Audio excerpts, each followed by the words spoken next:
to the pessimistic, optimistic, and everyone in between. My name is Connor Philippi, and welcome back to the Minnesotan Sports Podcast. So, we have 14 weeks behind us. Each team has now played their allotted 13 games to this point. Every single bye week is over, which means each team now has exactly 4 games left. And it's getting to the really exciting home stretch here. If you're an NFL fan, these last 4 weeks are almost as exciting as the playoffs because there's so much seeding. There's so many games that are worth following every single week as teams are fighting to be, getting to, or trying to fight back into one of those final playoff spots, or they're fighting for their division. Maybe they're trying to get that first seed. There's always something at stake. Even if it's a really good team versus a really crappy team, you're watching because it's still important for every team to get those wins. And it's just really exciting. So in this video, I'm going to be breaking down both the playoff picture in terms of the 1 through 7 in the playoff field, and also the division standings, which I'll probably be doing first. And I'm just going to be going over, as we go over these last 4 weeks, I'm going to be going over every single team that has a shot and just kind of breaking down what the division race looks like, what the playoff race looks like, and maybe make some initial predictions as we go down the stretch of which teams I think will be leading each division. So just a full video breaking down everything. So let's just start with the divisions. I want to just go over these divisions and see what they're all about as we head into this final stretch. And we'll start with the AFC East. I'm just going in order of the way it reads on ESPN. So we look at the Buffalo Bills, and this is a team that I think is kind of in a point where people are definitely underestimating them now. But they definitely were overestimated at the beginning of the season. And it has nothing to do with them necessarily as a team. It's just because of their injuries, which I guess that means they weren't necessarily overestimated. It's just they haven't reached expectations because of some of the things that have happened. A lot of injuries, especially in their deep defensive front, their secondary. So that's a big hit to them. And it looks like Cole Beasley is actually going to come back for them to finish off this season, which how much of an impact is that going to have? Who knows? He retired. He might be a little rusty. Who knows? It's more just him trying to tag along in case they do make a Super Bowl run, in my opinion. But this Bills team is now 10-3. They're going to go into the biggest game of the season going into next week, where they're going to be playing the Miami Dolphins, or at least I think that's... Let me just double check that because I think it's next week. But yes, next week, NFL Network on Saturday, 7:15 is the biggest game of the season for them, where they play at the Dolphins. And if they win that game, they would effectively clinch the AFC East. But on the Dolphins side, if they can manage to win that game, they're only 1 game away from the Bills with the tiebreaker over them. So that's a huge game for both of these teams. The Bills, are trying to prove a lot right now. Josh Allen has a lot to prove. He's not been playing quite as well in these last few games as he started out the season playing. He went from people saying he's the best quarterback in the NFL to people saying, he's underrated, or he's, not worth whatever. It's just, sometimes it can kind of go overboard. People will go from saying he's the best quarterback to ever exist 1 week when he plays well, till the next week he doesn't play as well, and people are saying he needs to step up and he's the reason why his team is losing, which should never be the case if you're talking about Josh Allen. Anyway, they're kind of battling with the Dolphins for the division, and Tua and the Dolphins are just so up and down and inconsistent, which is why, in my opinion, right now, I'm going to predict the Bills win the division. It's not that difficult of a prediction to make because of the game difference, and because, like I said, this team in the Dolphins, it seems like 1 week they'll just go crazy. Tyreek Hill will have 200 yards receiving and Tua will look great, and the defense plays phenomenally, and then everything comes together. And the next week, the defense has been playing phenomenally consistently all game long, or all season long, but it's the offense that's so inconsistent. 1 week they just can't get the timing down at all. The other week, the next week, they're just streaking down the field and scoring at will. So the Dolphins are a team that's kind of risky to pick going into the playoffs because I do think they should be able to clinch for sure a playoff spot. We'll see which one when we go over the playoff picture, but the Dolphins team is difficult to bet on in the playoffs just because they've been so inconsistent. Now for a really interesting one, the Baltimore Ravens and the Cincinnati Bengals. So the Baltimore Ravens are in quite the predicament right now, as they have had some multiple QB injuries now. Lamar Jackson was hurt. He's going to be out for a few weeks. And then Huntley was put in concussion protocol. So that means the rookie Anthony Brown had to finish out the game for the Ravens.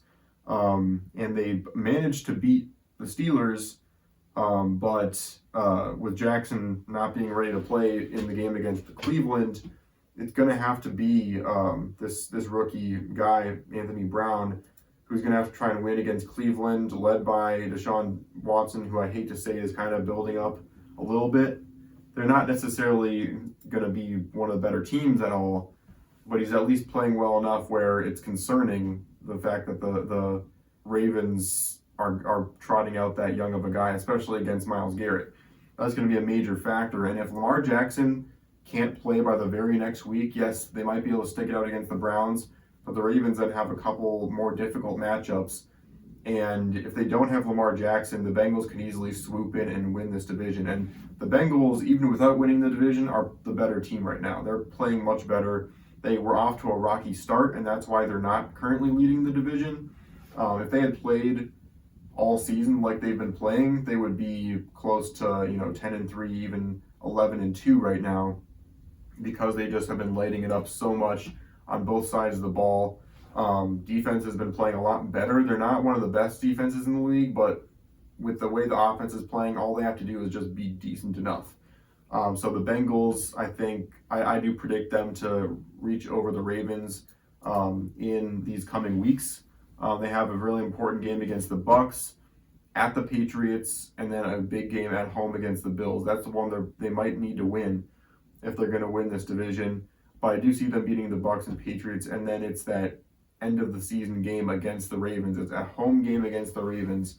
That game might end up being the difference here. In my opinion, I expect the Ravens to win or lose one of their next three. I expect the Bengals to lose to the Bills, which means they'll be at a tied record going into that final game, which makes for an exciting game to see who wins the division. So that's the most important game for both teams coming up.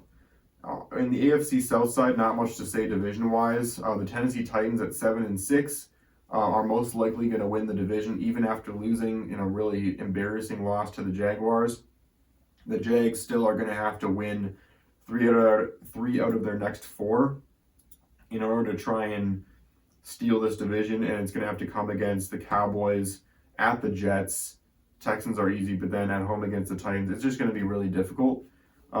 So I think it's at home against the Titans, my bad, but still, winning 3 out of those 4 and then proceeding to beat the Titans is going to be difficult, especially because the Jags still are a 5-8 team. They're not quite at the caliber. They can be really good in the future, and I have a lot of hope for them in the future.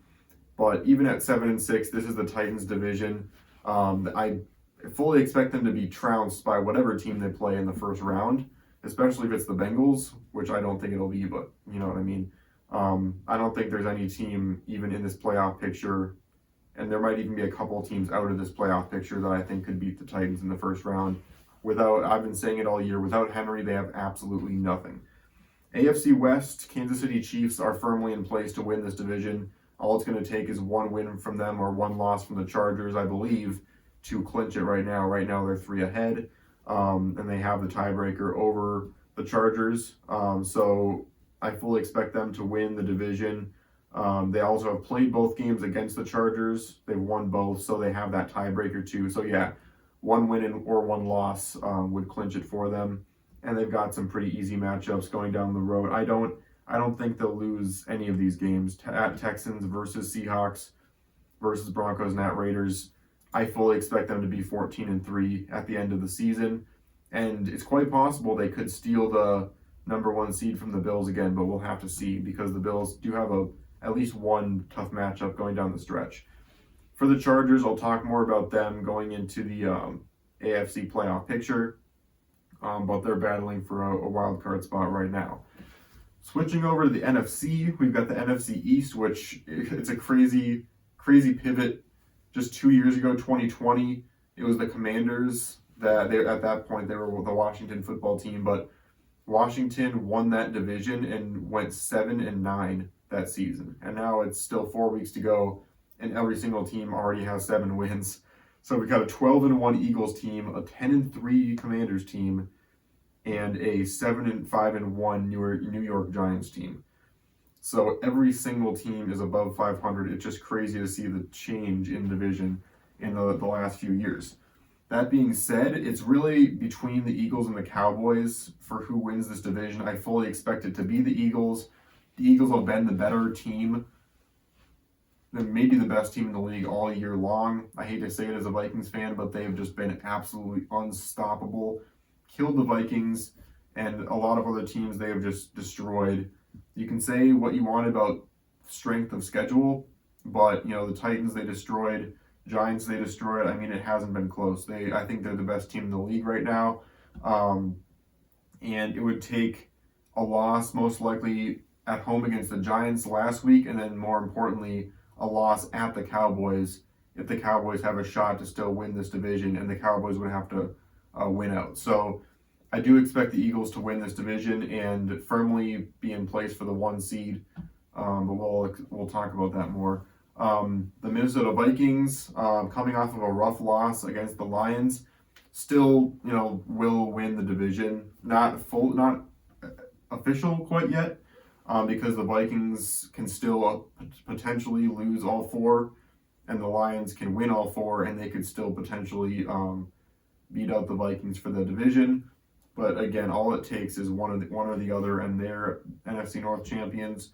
You can say what that you want about strength of schedule. You can say, hey, Connor, the Vikings, even though they're 10-3, they have a point differential of -1. Isn't that concerning? My answer would be yes, it is very concerning. And we'll talk about that more as we head into the playoffs for the Vikings. But 10-3, at least you've got at least the 3rd seed, because there's no way the Buccaneers are going to beat you out. I don't think there's any way, even statistically, that the Buccaneers could beat you out. So at least the 3rd seed. If the 49ers can lose a few times with Purdy, the Vikings would be firmly in place for that 2nd seed, which is huge, because potentially 2 home playoff games, should they make it that far, would be huge at US Bank Stadium, one of the best home field advantage stadiums in the league. And the Lions, we'll talk about them for the playoff picture. Tampa Bay Buccaneers now 6-7, and it's crazy to say this, but at 6-7 now, the Buccaneers lead the division, but are only 1 potential game away from losing it to the Panthers or the Falcons. Of course, they did win against both these teams, so I believe they'd have the tiebreaker. We'll go over that. But the last 4 games for the Buccaneers are versus the Bengals. So yeah, they did lose to the Panthers. So it is possible for the Panthers to still come back and take this division. They could lose to the Bengals. They're most likely going to beat the Cardinals, but then at home against the Panthers and at the Falcons. So it's possible that the Panthers could try and steal this division, although I don't expect them to, because even at 5-8, they're one bad football team. Although they don't have a whole lot of difficult opponents coming up. So we'll see what happens in that division. Either way, I fully expect whoever wins that division to lose in the 1st round to most likely the Cowboys. Finally, the NFC West, which is continuing to be really interesting. The 49ers versus the Seahawks for this division spot. Seahawks 2 games down to the 49ers, and the Seahawks lost to the 49ers earlier in the season. So a very important game coming up on the 15th, Thursday Night Football at the Seahawks, 7:15, where the 49ers could effectively win the division if they win that game. Otherwise, the Seahawks still have a chance, although the 49ers do have some fairly easy opponents with the Commanders, Raiders, and Cardinals. You never know what could happen against the Commanders, but that being said, with Brock Purdy, I do still think the 49ers should win the division. It depends if Brock Purdy has a collapse and can't handle the pressure anymore. The Seahawks could sneak in, and we'll see how they do against a much better offensive team on Thursday night. But those are the divisions, and we'll kind of take a look at the playoff picture here before we end this video, and just kind of make some last-second predictions. If this will load. Okay. So looking at the AFC, we have the Bills right now at the 1 seed. Like I've been mentioning, they have a couple more difficult matchups these last 4 games than the Chiefs. So it is possible to have a flip in the 1st and 2nd seed there. The Ravens are at 3rd. I don't expect a change there because I do think they'll at least lose 1 or 2 more. And if the Bengals take over that spot, you never know. If the Bengals take over that spot, the Chiefs might be 1 loss away. And if the Bengals can sweep their last 4 games and find a way to beat the Bills, you never know. They could, if the Chiefs, let's just go over this scenario. I'm sorry to put a bunch of words spewing out of my mouth right now, but let's just say I love to think about this stuff. The Bills lose to the Bengals and the Chiefs lose a game and the Bengals win out after beating the Bills, they would be the number 1 seed, which is crazy because right now they're the 5 seed. I do think it'll be Bills 1, Chiefs 2, Bengals 3, just because of how easy the Chiefs' schedule is remaining, and I don't expect the Bengals to beat the Bills. But it's fun to think about that stuff. And then obviously we have the Titans at 4. They're not going to move from that, in my opinion, unless the Ravens really have a fall off. And then we have the Dolphins. We have the Bengals at 5. Could be a flip between them and the Ravens, like we talked about. Miami Dolphins are 6. And they're another team I don't expect to move because I think the Patriots, Chargers, and Jets are going to be a horse race.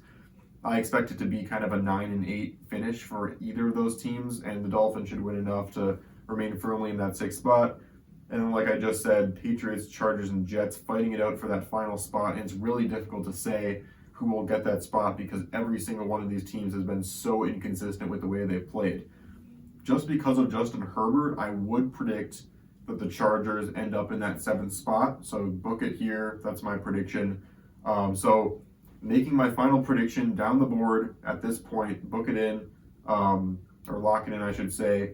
I am going to predict that the Bills are 1, Chiefs 2, Bengals 3 because they'll win their division, Titans 4, Ravens 5, Miami Dolphins 6, and then Chargers at 7. It could be a flip between the Ravens and the Dolphins. We'll have to see, but it all depends on Lamar's injury. But those are my predictions at this point going down the stretch for the NFC. The AFC. On the NFC side, we have the Eagles firmly at 1. I see that happening still. Then we got some kind of could go either way depending on how Purdy plays. Vikings at 2 seed right now. 49ers at 3 seed.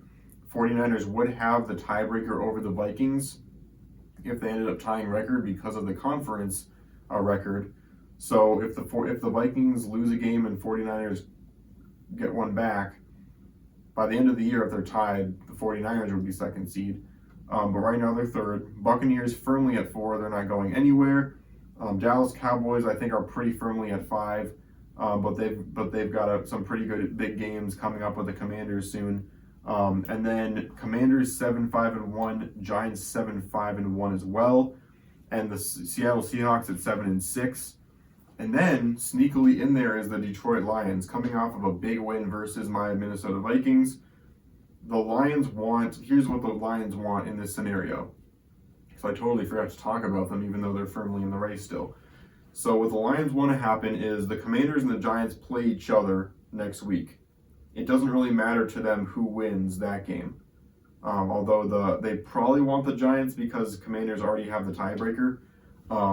And then they want the 49ers to beat the Seahawks. And they want whoever loses the Commanders versus Giants, they just want them to keep losing. Because the Lions could potentially win 3 out of their next 4.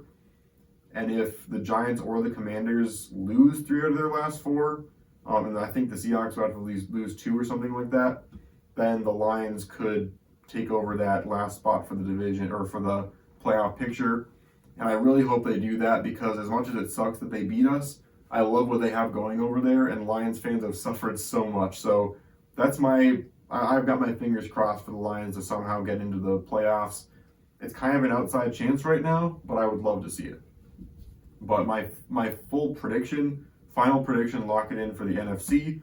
Eagles at 1. I do think the Vikings will stick it out at 2 because they have some pretty easy games coming up.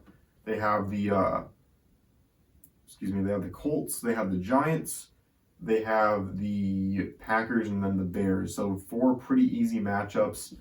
They could maybe lose one of them, but I also predict the 49ers to at least lose one game. So I do think it'll be Vikings 2, 49ers 3. I don't see the Seahawks beating them out for the division.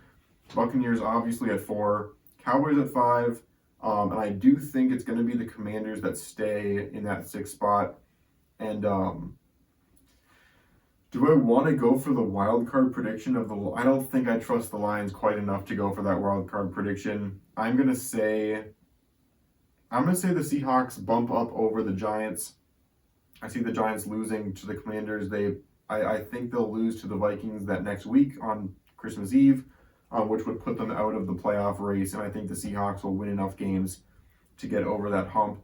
So it would be Seahawks at 7. So those are my full predictions. Let me know what you think is going to happen in the comments.